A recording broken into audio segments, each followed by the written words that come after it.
Hi friends, welcome back to my channel. This is the Ramesh.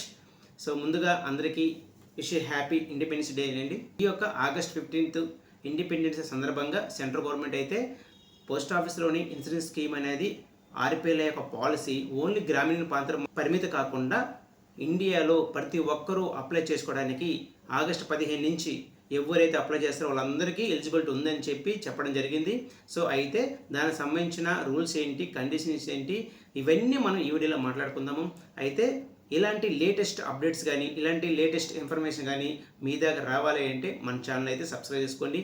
మన video మీకు నచ్చినట్లయితే like చేసి మీ యొక్క తోటి ఫ్రెండ్స్కి షేర్ చేయండి. మామూలుగా మనకి ఈ యొక్క ఆర్పిఎల్ పాలసీ ఎగ్జిస్టింగ్ రూల్ ఎలా ఉందంటే, మనం ఏ ఊర్లో అయితే ఉంటామో గ్రామీణ ప్రాంతం అంటే ఆర్పిఎల్ఐ అంటే rural postal life insurance. So మనకి నేమ్లోనే ఉందన్నమాట. రూరల్ అంటే ఓన్లీ రూరల్ పీపుల్స్ మాత్రమే అప్లై చేసుకోవాలి. అది కూడా ఆ గ్రామంలో ఉన్న వాళ్ళు ఆ గ్రామంలో పోస్ట్ ఆఫీస్లోనే అప్లై చేసుకోవాలన్నమాట. సపోజ్ ఉన్న గ్రామీణ ప్రాంతాల్లో పట్టణంలోకి వచ్చినప్పుడు వాళ్ళు అక్కడే నివసిస్తే వాళ్ళ యొక్క అడ్రస్ ప్రూఫ్ వేరే ఉండడం వల్ల ఆ ఆర్పిఎల్ పాలసీ తీసుకోవడానికి అవకాశం అయితే లేదు ఇంతకుముందు. సో ఏ ఊర్లో ఉన్న వాళ్ళు ఆ ఊర్లోనే అప్లై చేసుకోవాలి. అయితే ఈ యొక్క ఆగస్ట్ 15 సందర్భంగా మనకి ఆర్పిఎల్ పాలసీ అనేది ఇండియాలో గ్రామీణ ప్రాంతాలు కావచ్చు, పట్టణాల్లో కావచ్చు, అర్బన్, రూరల్ ఎక్కడైనా ఎవరున్నా సరే అప్లై చేసుకోవచ్చు అనమాట. అయితే దీనికి సంబంధించిన రూల్స్ ఏంటి, రెగ్యులేషన్ ఏంటి ఇప్పుడు మనం క్లియర్గా స్టెప్ బై స్టెప్ చూసుకుందాము. సో లాస్ట్ వరకు చూడడానికి ట్రై చేయండి. అయితే పట్టణంలో ఈ యొక్క అంటే గ్రామీణ ప్రాంతాల్లో కాకుండా పట్టణంలో ఉన్న వాళ్ళు ఈ యొక్క పాలసీ తీసుకోవాలంటే మీకు పోస్ట్ ఆఫీస్లో సేవింగ్ అకౌంట్ కానీ లేదా షెడ్యూల్ బ్యాంక్ కానీ లేదా ఏదైనా ఆపరేటర్ సంబంధించిన బ్యాంక్ అకౌంట్ కానీ కలిగి ఉండాలి. అది కూడా మీ యొక్క బ్యాంక్ అకౌంట్ అనేది యాక్టివ్లో ఉండాలి. డార్మెంట్లో ఉండకూడదు, ఫ్రోజన్లో ఉండకూడదు. డార్మెంట్ అంటే ఒక 3 years, ఒక 2 years లేదా 1 year కానీ మీరు ఎటువంటి ట్రాన్సాక్షన్ చేయకపోతే అది డార్మెంట్లోకి వెళ్ళిపోతుంది. ఫ్రోజన్ అకౌంట్ కూడా ఉండకూడదు. ఫ్రోజన్ అంటే మీరు ఎటువంటి ట్రాన్సాక్షన్ చేయకుండా డెబిట్, క్రెడిట్ సంబంధించినవి స్టాప్ అయిపోయి ఉంటాయి అనమాట. అవి కూడా ఉండకూడదు అనమాట. నెక్స్ట్ మీ యొక్క సేవింగ్ అకౌంట్ అనేది బ్లాక్ స్టేటస్లో ఉండకూడదు.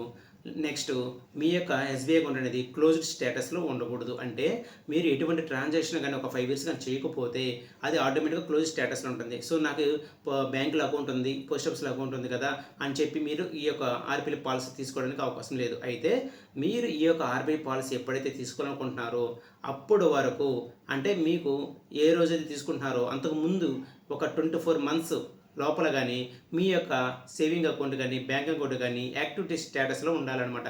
సో ఏదో ఒక ట్రాన్సాక్షన్ చేస్తుంటే మీరు ఆ యొక్క ఐడి ప్రూఫ్ పెట్టుకొని మీరు ఆర్బీఐ పాలసీ తీసుకోవచ్చు. ఈ కండిషన్ అయితే కంపల్సరీగా ఫాలో అవ్వాలన్నమాట. సో ఎవరికి ఇది టౌన్లో ఉన్న వాళ్ళకైతే ఈ యొక్క రూల్స్ అయితే పాటించాలి. నెక్స్ట్ ఆల్రెడీ ఎగ్జిస్ట్ ఉన్న ఆర్పిఎల్ పాలసీ సంబంధించిన ఏజ్ లిమిట్ కానీ అదేవిధంగా సమ్మచ్డ్ కానీ అంటే పాలసీ వాల్యూ కానీ దానికి సంబంధించిన లోన్ ఫెసిలిటీ కానీ సరెండర్ ఫెసిలిటీ కానీ లేదా ట్యాక్స్ ఫెసిలిటీ కానీ ఇవన్నీ యాజ్ ఇట్ ఈజ్ అలాగే ఉంటాయి అనమాట. ఏం చేంజ్ అవ్వు.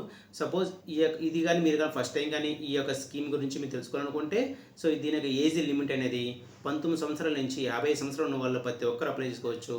అదే పాలసీ వాల్యూ అనేది మినిమం 10,000 ఉంటుంది, మ్యాక్సిమం వచ్చి 10 lakhs వరకు అయితే ఉందన్నమాట. సో మీరు ఈ పాలసీని రన్నింగ్లో చేసుకునేటప్పుడు మీకు మధ్యలో అవసరమైతే లోన్ రూపంలో ఆఫ్టర్ 3 years తర్వాత మీరు లోన్కి అప్లై చేసుకోవచ్చు. మళ్ళీ మీరు ఇంట్రెస్ట్ సహా కట్టుకోవచ్చు. లేదా మెచ్యూరిటీ అయిపోయిన తర్వాత ఆ యొక్క అమౌంట్కి డిడక్ట్ చేసుకొని రిమైనింగ్ అమౌంట్ అయితే ఇస్తారనమాట. లేదు నేను ఇంతతో ఆపుకోవాలి అనుకుంటున్నాను, నేను కట్టలేను అనుకుంటే మీరు 3 years తర్వాత సరెండర్ అనేది మీరు చేసుకోవచ్చు అనమాట. లేదంటే మెచ్యూరిటీ దాకుండా మెచ్యూరిటీ తీసుకోవచ్చు. అయితే మీకు ఒక ఎగ్జాంపుల్ నేను చూపిస్తాను. 24 months అన్నారు కదా, ఎలా క్యాలిక్యులేట్ చేస్తారు. ఏ అకౌంట్ ఆపరేటివ్గా ఉంటుంది, ఏ అకౌంట్ నాట్ ఆపరేటివ్గా ఉంటుంది. ఆపరేట్ అంటే యాక్టివ్లో ఉన్నట్టు, నాట్ ఆపరేట్ అంటే ఇన్యాక్టివ్లో ఉన్నట్టు అనమాట. సపోజ్ ప్రపోజల్ డేటు ఇప్పుడు ఆగస్టు 14, 2026 మీరు అకౌంట్ ఓపెన్ చేయాలనుకుంటున్నారు ఆర్పిఎల్ పాలసీ. మీరు లాస్ట్ ట్రాన్సాక్షన్ వచ్చి 2025 March 10 బ్యాంక్ స్టేట్మెంట్ ఉంది. ఇప్పుడు మీరు లాస్ట్ 2025 March వరకు అంటే ఇప్పుడు ఈ పీరియడ్ తీసుకోండి. 2026 August 14, 2025 March 10 అంటే విత్ ఇన్ 24 months లోపలే ఉంది. అంటే లాస్ట్ ట్రాన్సాక్షన్ అనేది 22 నెలల లోపల ఉంది కాబట్టి మీరు ఆర్పిఎల్ పాలసీ అనేది తీసుకోవచ్చు, ఎలిజిబిలిటీ ఉంటుంది అనమాట. సపోజ్ అది August 14, 2026 అకౌంట్ ఓపెన్ చేసుకున్నారు. అయితే లాస్ట్ ట్రాన్సాక్షన్ డేట్ వచ్చి June 1, 2024. ఇప్పుడు చూడండి 2024 June 1 అన్నారు అంటే 2025 జూన్కి 1 year అయిపోతుంది. 2026కి జూన్కి 2 years అయిపోతుంది. అంటే about 24 months. So about 24 months దాకా మీరు ఎటువంటి ట్రాన్సాక్షన్ చేయలేదన్నమాట. అంటే మీ అకౌంట్లో 2 సంవత్సరాల నుంచి ఒక ఎటువంటి ట్రాన్సాక్షన్ లేదు కాబట్టి మీరు ఆ యొక్క స్టేట్మెంట్ అనేది ఈ అకౌంట్ ఓపెన్ చేసుకోవడానికి సరిపోదన్నమాట. కాబట్టి మీరు లాస్ట్ 24 మంత్స్లో అయితే మీరు ఖచ్చితంగా అకౌంట్ ఏదో ఒక ట్రాన్సాక్షన్ చేసి ఉండాలన్నమాట. సపోజ్ లాస్ట్ ట్రాన్సాక్షన్ 2024 ఆగస్టు 15 కానీ చేస్తుంటే, అంటే మీరు 2026 14 కదా మనం ప్రపోజల్ డేటు.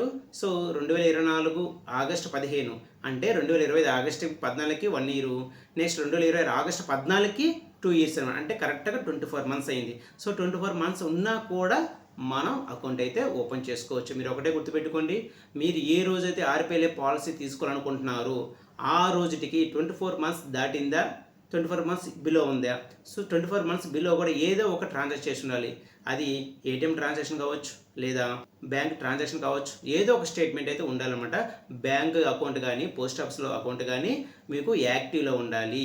యాక్టివ్లో ఉంటే మీరు పట్టణంలో ఉన్న వాళ్ళైనా సరే, గ్రామీణంలో ఉన్న సరే, ఎవరైనా ఎక్కడైనా ఇండియాలో అకౌంట్ అయితే ఓపెన్ చేసుకోవచ్చు. ఇంతకుముందు అయితే ఓన్లీ గ్రామీణ ప్రాంతాల్లో మాత్రమే, అది కూడా ఆ గ్రామాలలో మాత్రమే చేసుకోవాలి.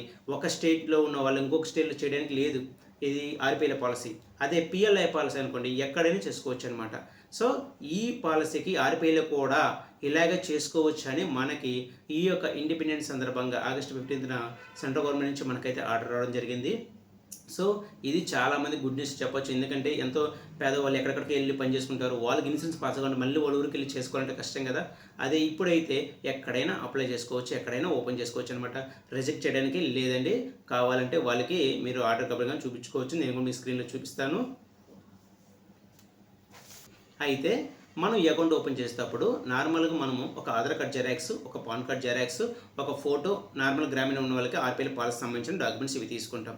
అయితే ఇప్పుడు ఎక్కడైనా ఓపెన్ చేసుకోవచ్చు అన్నాం కదా, వీళ్ళకి ఎక్స్ట్రాగా ఏం డాక్యుమెంట్స్ సబ్మిట్ చేయాలంటే, ఒకవేళ మీకు ఎస్బీఐ అకౌంట్ పోస్ట్ ఆఫీస్లో ఉంటే ఆ యొక్క అకౌంట్ యాక్టివ్లో ఉందా లేదా చూసుకోవాలి. ఉంటే లేటెస్ట్ ట్రాన్సాక్షన్ రిపోర్ట్ సబ్మిట్ చేస్తే సరిపోతుంది. నెక్స్ట్ ఈమెయిల్ స్టేట్మెంటు, అంటే అది కూడా బ్యాంక్ నుంచి వచ్చిన ఈమెయిల్. అంటే బ్యాంక్ నుంచి మనకి ఎవ్రీ మంత్ ఒక్కోసారి మంత్లీ స్టేట్మెంట్స్ వస్తుంటాయి కదా, అందులో ట్రాన్సాక్షన్ చేసి ఉండాలి. సో అది ఈమెయిల్ బ్యాంక్ నుంచి వచ్చిన ఈమెయిల్ అయితే అది స్టేట్మెంట్ సరిపోతుంది, అదైనా సరిపోతుంది. లేదు మొబైల్ బ్యాంకింగ్ అని మినీ స్టేట్మెంట్ స్క్రీన్ షాట్ ఉంటుంది కదా, ఆ యొక్క స్క్రీన్ షాట్ కూడా సరిపోతుంది అకౌంట్ ఓపెన్ చేయడానికి.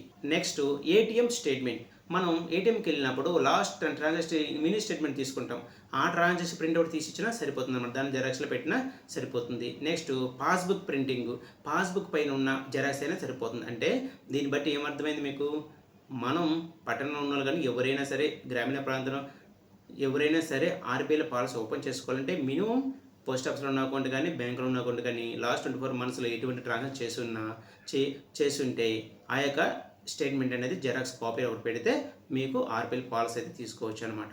ఇలాంటి మంచి బోనస్ రేట్ ఉన్న పాలసీ అయితే ప్రతి ఒక్కరికి అందుబాటులో ఉండాలని తీసుకురావడం అయింది ఈ రూల్స్ అనేది. సో మీరందరూ యూజ్ చేసుకుంటారు అనుకుంటున్నాను. ఎవరైతే ఇప్పటిదాకా ఎటువంటి పాలసీ కానీ, ఎటువంటి ఇన్సూరెన్స్ స్కీమ్ కానీ తీసుకోకపోతే వెంటనే అప్లై చేసుకోండి. ఇప్పుడు అందరికి అందుబాటులో ఉన్న ఆర్పిఎల్ పాలసీ కంపల్సరీ యూజ్ చేసుకోండి. ఇది ఓన్లీ ఇన్సూరెన్సే కాదండి, సేవింగ్ ప్లస్ ఇన్సూరెన్స్ రెండూ వర్తిస్తాయి. సో ఇలాంటి లేటెస్ట్ అప్డేట్స్ కోసం, ఇలాంటి లేటెస్ట్ ఇన్ఫర్మేషన్ కోసం మన ఛానల్ అయితే సబ్స్క్రైబ్ పెట్టుకోండి, పక్కన బెల్ ఐకాన్ మీద క్లిక్ చేయండి. నేను ఏ వీడియో చేసినా మీ దాకా నోటిఫికేషన్ రూపంలో రావడం జరుగుతుంది. సో ఈ వీడియో మీకు నచ్చినట్లయితే లైక్ చేసి షేర్ చేయండి. Thank you friends, thank you for watching this video.